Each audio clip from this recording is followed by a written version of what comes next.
করেছেন, তারা সেগুলো পাঠাচ্ছেন।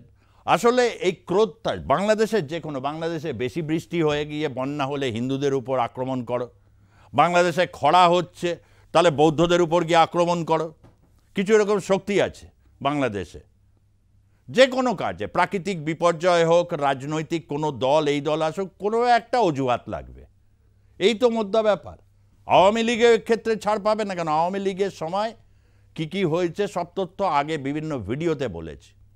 একটা দেশ বা জাতি হিসাবে তার একটা রাজনীতি থাকবে না, যে রাজনীতি হচ্ছে মানুষের জন্য রাজনীতি, যেখানে 90-92% যেখানে মুসলমান ধর্মাবলম্বী রয়েছেন, তারা মুখে বলছেন তাদের রক্ষা করার দায়িত্ব আমাদের, সমস্ত কিছু, সেটা তো পালন করেননি। গোটা বিশ্বে ইমেজ সংকট, গোটা বিশ্ব কিভাবে এটার রিয়াকশনস দেয় এটা দেখুন। অনেক অনেক দেরি করে ফেলেছেন। এখনও এই ধরনের ঘটনাগুলো ঘটছে।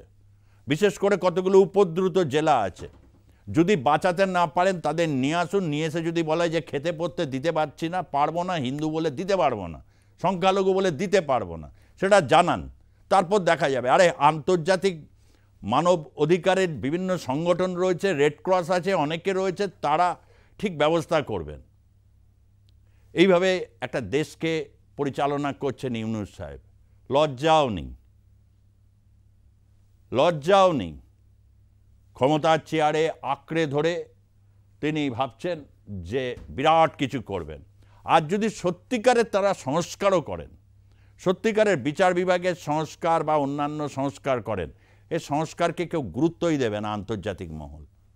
তার কারণ হচ্ছে এক বছর ধরে সংস্কার করছি, এই করতে করতে বিদেশ ভ্রমণ হলো, পুরস্কার